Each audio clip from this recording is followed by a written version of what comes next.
The Great Hall of the Galactic Council was bigger than 10 football fields put together. Thousands of alien beings sat in floating chairs that moved through the air like magic. Their voices made strange sounds as they talked about the same thing they always talked about when humans were mentioned: how weak Earth people were. Ambassador Tae-ho Kim sat at a small table near the back of the hall. His black suit looked plain next to all the colorful alien clothing around him. He had been coming to these meetings for 5 years now. Every time he asked for help, every time the aliens said no, today was no different. The big screen in front of the hall showed pictures of human spaceships. They looked old and slow next to the sleek alien vessels. Human ships had thick metal hulls and chemical rockets. Alien ships were smooth and shiny, and could travel faster than light without making any noise. High Chancellor Vextar stood up from his crystal throne. He was 12 feet tall and his body was made of living glass that changed colors when he talked. Right now he was glowing red with anger. "Look at these pathetic machines," he said in a voice that sounded like breaking glass. "The humans call these spaceships. We call them flying garbage cans," all the aliens laughed. The sound was terrible. Some aliens sounded like crying babies. Others sounded like nails on a chalkboard. A few sounded like dying animals. Tae-ho kept his face calm, but inside he felt angry and embarrassed. 50 years ago we gave them basic energy cells," continued Vextar. "Simple power sources that our children use for toys. What did the humans do? They blew up 3 research stations trying to figure out how they worked." More laughter filled the hall. Tae-ho remembered those accidents.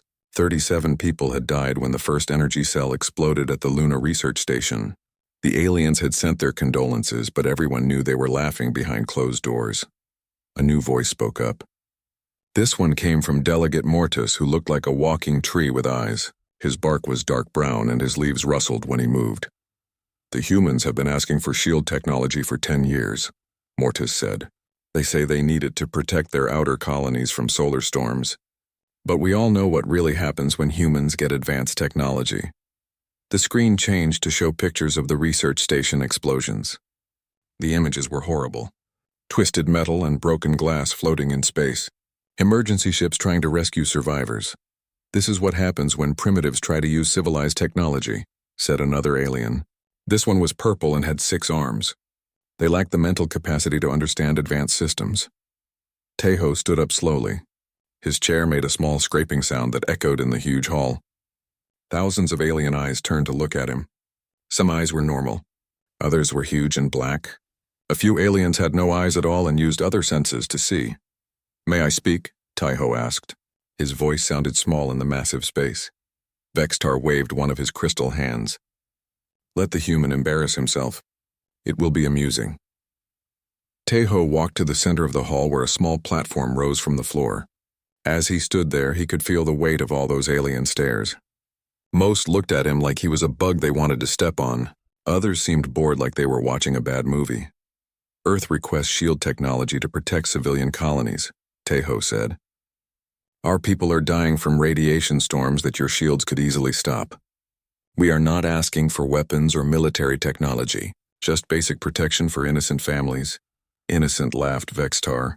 "The same innocence that destroyed 3 research stations. The same innocence that started 2 world wars on their home planet. The same innocence that polluted their own atmosphere before they learned to travel in space." The aliens made more horrible laughing sounds. Tae-ho felt his face getting hot with anger, but he forced himself to stay calm. "We have learned from our mistakes," he said. "The accidents with the energy cells taught us valuable lessons. We now have better safety protocols and more careful testing procedures." "Safety protocols," said Mortus. "The humans think they can handle our technology with safety protocols. Next, they will ask for antimatter weapons and promise to use them safely." "We are not asking for weapons," Tae-ho said louder. "We are asking for shields to save lives." A new alien spoke up from the back of the hall. This one was blue and covered in scales like a fish. "The humans cannot even build proper spacesuits without life support failures. Last year, 12 human astronauts died when their suits malfunctioned. And they want us to trust them with technology that could power a small moon." Tae-ho felt like screaming. Every human death was used against them. Every accident became proof that humans were too stupid to deserve help. The aliens never mentioned that humans were still learning. They never talked about how humans had gone from riding horses to traveling in space in just 200 years. "The vote begins now," announced Vextar. All in favor of denying the human request for shield technology, raise your appendages. Thousands of hands and tentacles and wings rose into the air. The count was overwhelming. Out of 3,000 alien delegates, maybe 50 voted to help humans. The rest voted no. The motion is denied, Vextar said with satisfaction. The humans remain too primitive and dangerous to receive advanced defensive technology. Tejo felt something break inside him. Not his spirit, but his patience. For 5 years he had been polite and diplomatic. For 5 years he had listened to insults and begged for help. For 5 years he had watched human colonies suffer while the aliens laughed. This will not be forgotten, Tejo said quietly. His voice carried across the silent hall because everyone wanted to hear what the defeated human would say. Your words mean nothing, replied Vextar. Humans have no power in this galaxy. You are weak and primitive, and you always will be. We shall see about that, Tejo said. He gathered his papers and walked toward the exit. Behind him, the aliens started talking again. Their voices mixed together in a sound like static from a broken radio. As Tejo reached the door, he stopped and turned around one last time. The aliens were already ignoring him and discussing other business. To them, he was nothing. Humans were nothing.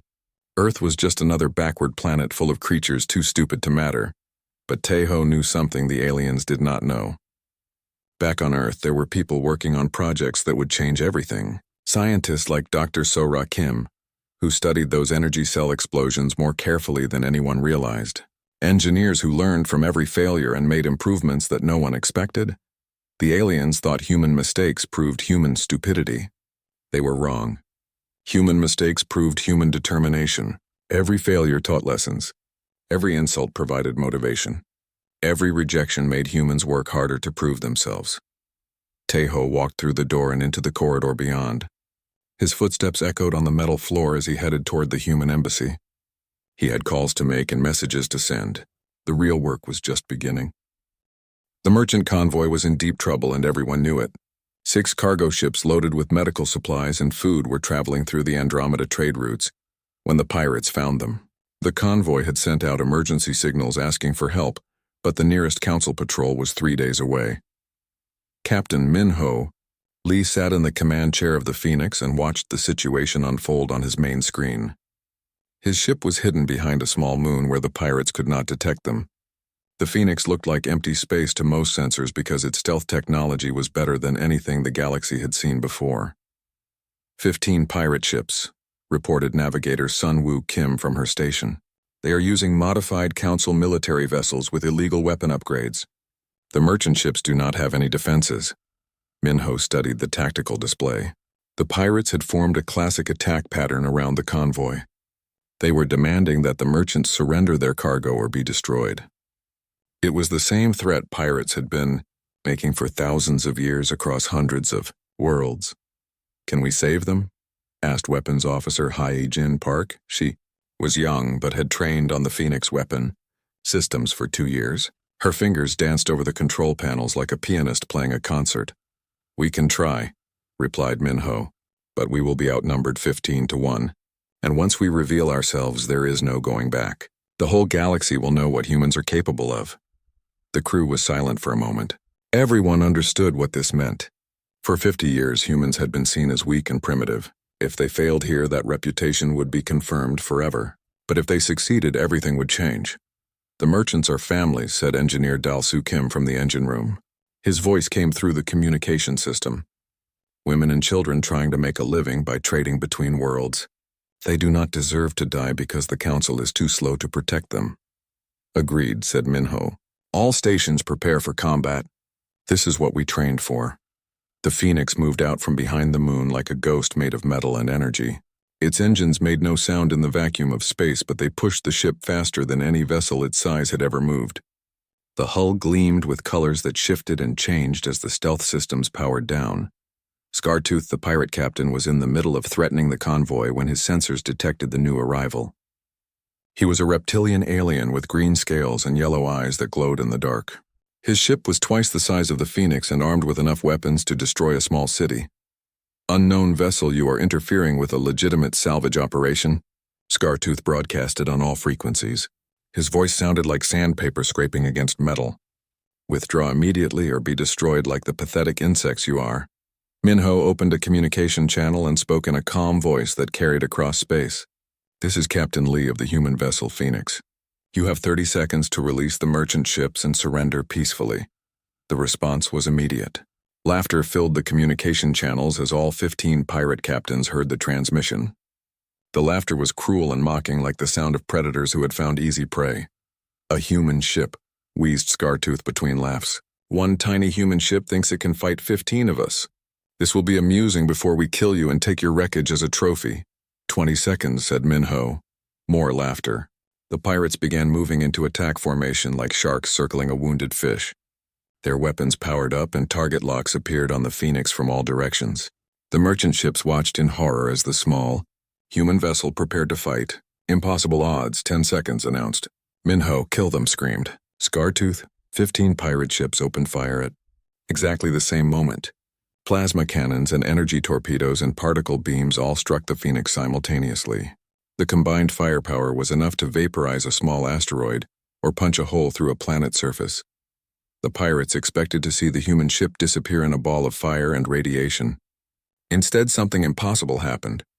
The Phoenix shields absorbed every shot without even flickering. The small human vessel sat in space surrounded by weapon fire that should have destroyed it 10 times over. Impossible, gasped Scartooth. No ship that small can have shields that strong. You are right, replied Minho calmly. No normal ship could survive that attack. But the Phoenix is not a normal ship.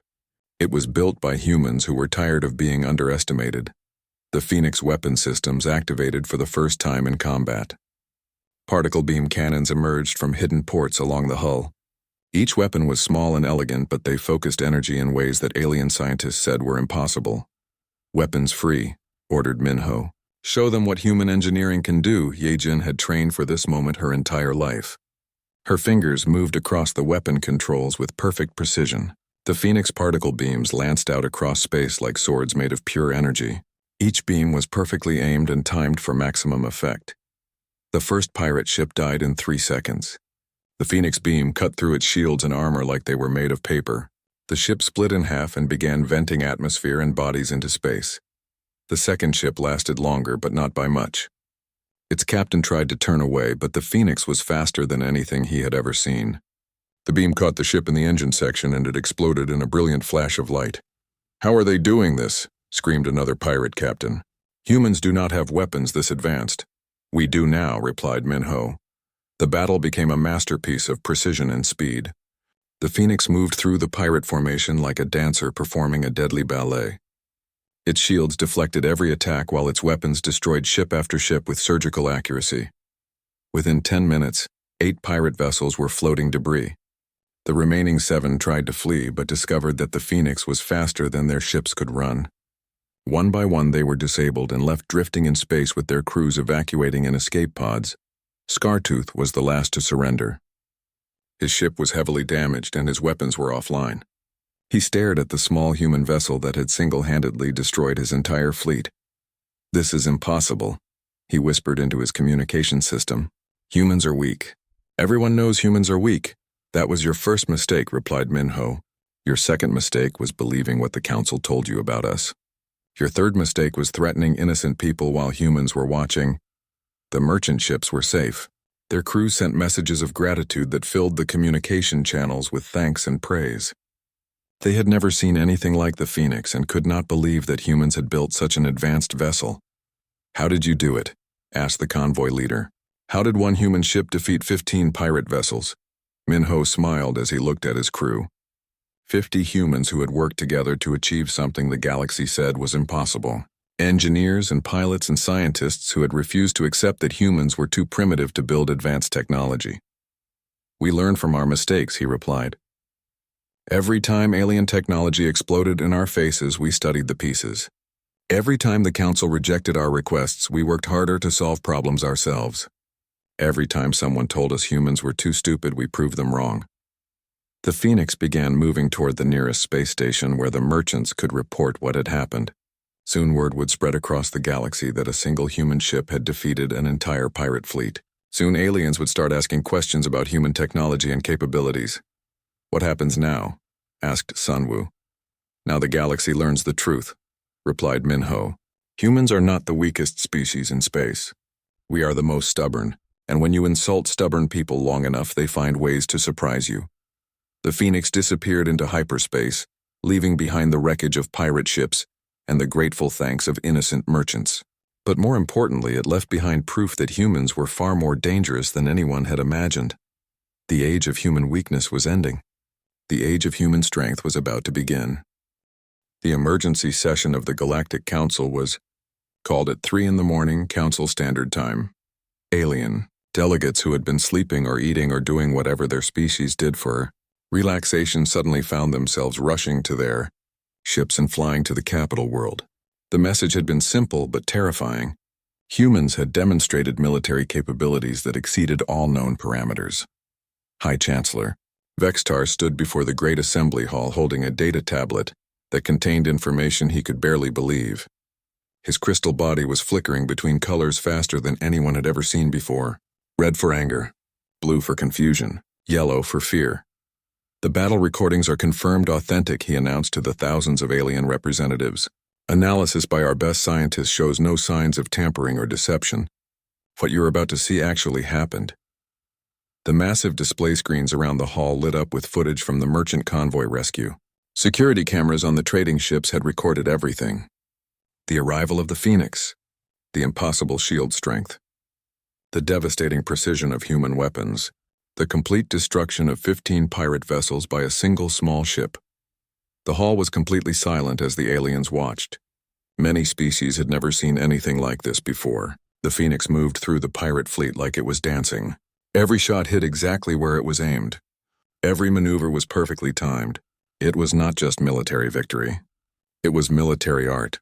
When the recording ended, nobody spoke for a full minute. The silence stretched across the huge chamber like a heavy blanket. Finally, Delegate Mortis cleared his throat with a sound like wind blowing through dead leaves. This must be some kind of trick, the tree-like alien said. Humans do not possess this level of technology. They can barely build functioning spacesuits without life support failures. Our analysis teams have examined every frame of the footage, replied Vextar. The weapon signatures are unlike anything in our databases. The shield harmonics operate on principles we do not fully understand. The ship speed exceeds our fastest interceptors by a factor of 3. Another delegate stood up from the back of the hall. This one was covered in blue fur and had 6 legs like a giant spider. The humans must have stolen this technology from someone else. Perhaps they raided an ancient weapons depot or found a derelict warship from the old empire. That was our first theory, admitted Vextar. But deep scans of the wreckage show metallurgy that matches no known civilization. The hull composition includes elements that have never been seen before. The energy signatures are completely unique. Ambassador Tae-ho Kim entered the hall at that moment. He had been summoned from the human embassy, where he had been enjoying the first good sleep he had gotten in years. The victory of the Phoenix had lifted a weight from his shoulders that he had been carrying for decades. Ah, the human representative arrives, said Vextar, with ice in his voice. Perhaps he can explain how his primitive species suddenly developed technology that surpasses our most advanced systems. Tae-ho walked to the center of the hall with confidence he had never felt before. For 50 years he had stood in this same spot begging for help and being denied. Today felt different. Today he was not asking for anything. Today the aliens needed answers from him. You want to know how we built the Phoenix, Tae-ho said. His voice carried clearly across the silent chamber. The answer is simple. We learned from our mistakes. Impossible, shouted the spider-like delegate. Your species lacks the genetic markers for advanced technological comprehension. Our scientists have proven this repeatedly. Dr. Sora Kim stepped through the entrance doors at that moment. She had flown from Earth as soon as she received word about the emergency session. In her hands she carried a briefcase, containing technical specifications that would change how the galaxy viewed humanity forever. Your genetic markers tell you what should be possible, she said as she joined Tae-ho in the center of the hall. But genetics do not account for something that makes humans unique among galactic species. Our willingness to fail. She opened the briefcase and activated a holographic projector. Technical diagrams filled the air above the assembly, showing the internal structure of the Phoenix. The aliens gasped as they saw engineering solutions that were both elegant and impossible. Every time you gave us technology that exploded, we studied the pieces. Sora continued. Every failure taught us something new about how advanced systems work. What you saw as proof of our stupidity we used as the foundation for innovation. The energy cell explosions, whispered Mortis. You learned from those accidents. We learned from everything, replied Sora. 50 years of rejected applications. 50 years of condescending lectures about human limitations. 50 years of being told we were too primitive to handle real technology. Every insult motivated us to work harder. Captain Min-Ho Lee entered the hall still wearing his Phoenix uniform. The fabric was black with silver trim and bore no insignia that any alien recognized. He looked like he had stepped out of a future that the galaxy was not ready for. We built the Phoenix in secret because we knew you would try to stop us, he announced. You have spent decades convincing yourselves that humans are weak and stupid. You needed us to stay weak so you could feel superior. Ridiculous, snapped Vextar. The Council has always been willing to help species that demonstrate they are ready for advanced technology. No, you have not, replied Tejo firmly.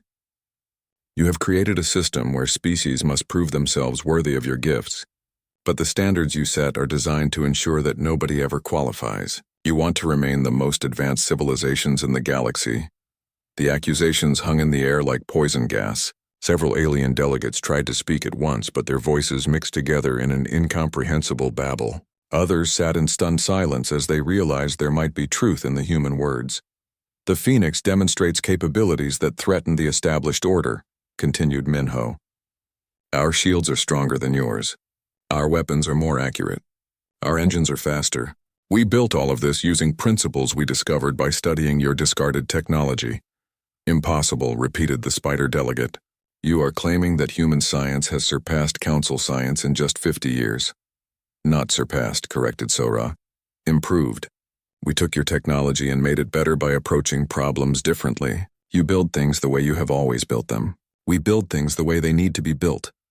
She activated another hologram showing the Phoenix shield generators. The design was unlike anything the Council had ever seen.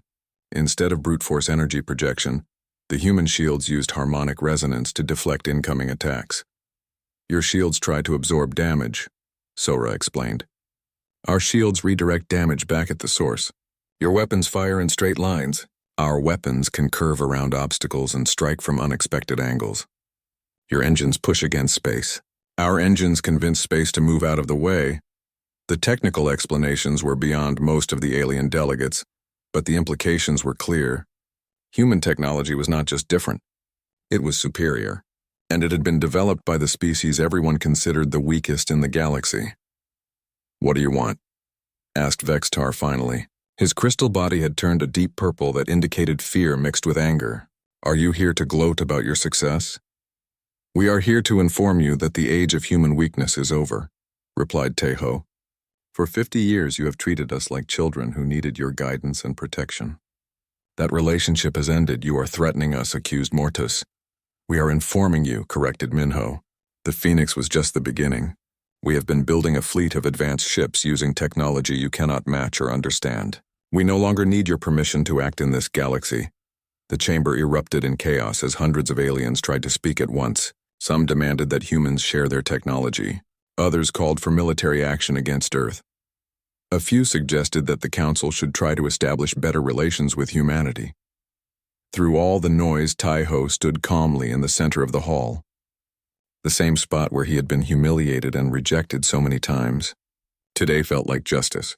Today the galaxy was learning that insulting humans had consequences they never imagined. The Council will consider its response to these developments, announced Vextar over the chaos. This session is adjourned. As the aliens filed out of the hall, many of them stared at the three humans with expressions ranging from fear to respect to hatred. The balance of power in the galaxy had shifted and everyone knew it. What happens now? Asked Sora. Now we wait, replied Tejo, and we prepare for whatever comes next. Deep under the Sahara Desert where the sand was hot and the sun never shined, Dr. Sora Kim stood in the biggest secret room on Earth. The underground facility was 3 miles wide and half a mile deep. Thousands of people worked here every day, but the outside world had no idea it existed. The room buzzed with activity like a giant anthill. Engineers in white coats moved between massive machines that hummed and sparked with electricity. Welders worked on metal plates that gleamed like mirrors. Computer screens showed designs for things that looked like they came from science fiction movies. But this was not science fiction.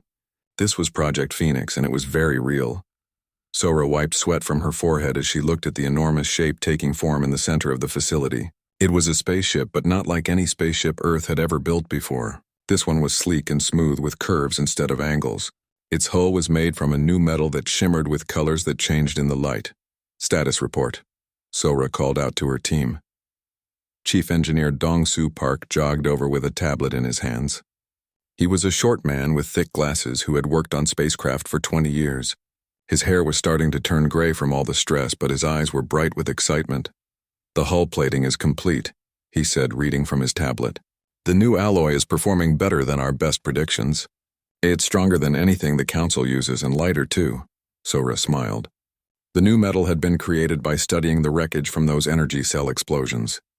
While the aliens laughed at human failures, human scientists had been collecting every piece of debris and analyzing it atom by atom. Each explosion had taught them more about alien technology. What about the engines, she asked.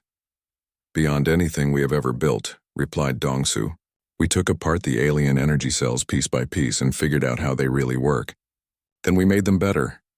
The engines were hidden inside the ship, but Sora knew they were beautiful. Instead of burning fuel like old rockets, these engines bent space itself.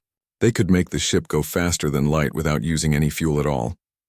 The aliens thought humans were too stupid to understand such technology, but they were wrong. Captain Min-Ho Lee walked over to join the conversation. He was a tall man with scars on his face from the colony wars. He had volunteered to command the Phoenix even though everyone knew it might be a one-way trip. His family had died in the solar storms that hit the outer colonies 3 years ago, the same storms that better shields could have prevented. The weapon systems are installed, Min-Ho reported. We have particle beam cannons that can cut through ship armor like paper. We have energy torpedoes that can track targets across solar systems, and we have defensive systems that can stop almost any attack. Sora felt proud and sad at the same time. Proud because humans had built something amazing, sad because they had to do it in secret while their people suffered and died in space. How did we figure out the weapons technology? She asked, even though she already knew the answer. The same way we figured out everything else, replied Min-Ho. We studied every piece of alien junk we could find. Every broken weapon from old battles. Every crashed ship from ancient wars. The aliens throw away more advanced technology in their garbage than most civilizations ever develop. That was the secret the aliens did not know. For 50 years, they had been giving humans small gifts of technology.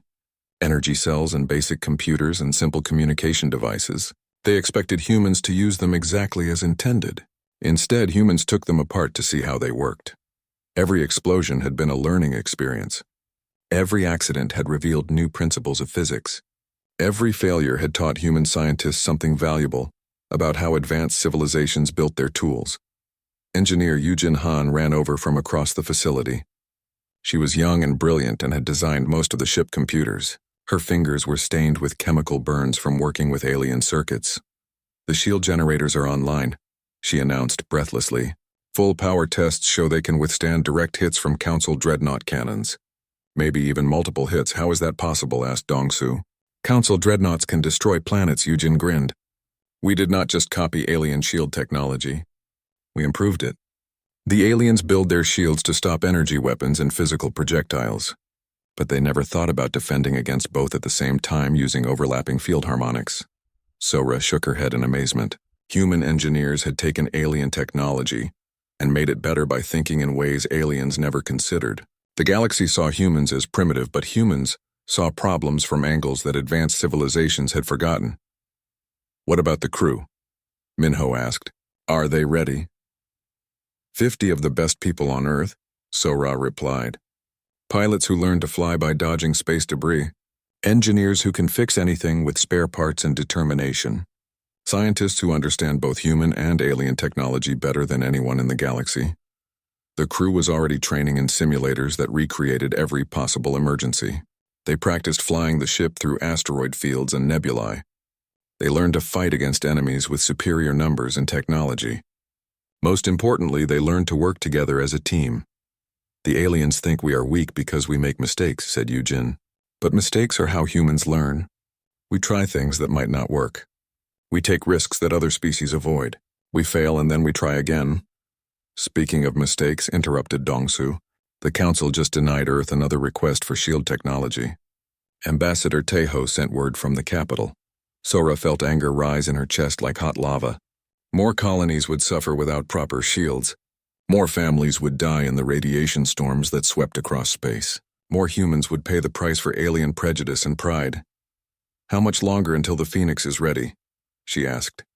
Minho checked the chronometer on his wrist. 72 hours for final systems checks. Then we can begin field testing. Field testing, repeated Sora. You mean combat trials. The galaxy is full of pirates and raiders, Minho said with a cold smile. Someone needs to stop them. Might as well be us. The plan was elegant in its simplicity. The Phoenix would hunt down criminal ships that attacked innocent traders. It would rescue people who needed help. It would show the galaxy what human technology could really do when humans stopped asking for permission and started solving problems themselves. Are you sure about this? Asked Yujin. Once we reveal what we can do, everything changes. The aliens will never treat us the same way again. Good, replied Sora. I am tired of being treated like a child who cannot be trusted with adult tools. I am tired of watching our people suffer while the Council debates whether humans deserve to live. She looked around the facility at all the workers who had given years of their lives to this project. They had worked in secret without recognition or reward. They had solved problems that alien scientists said were impossible. They had built something that would change the balance of power in the galaxy. The aliens have spent 50 years insulting humanity. Sora continued. They have called us primitive and stupid and dangerous. They have denied us technology that could save lives. They have treated us like pets who need to be kept on a leash. She paused and looked directly at Minho and his crew. It is time to show them what happens when you insult humans for too long. It is time to prove that we are not the weakest species in the galaxy. We are the most determined. The Phoenix gleamed in the artificial lights of the underground facility. Soon it would fly among the stars and show the universe what human ingenuity could accomplish. Soon the galaxy would learn that underestimating humanity was the biggest mistake anyone could make. The countdown to launch had begun. The invasion came from beyond the galactic rim where no civilized species had ever traveled.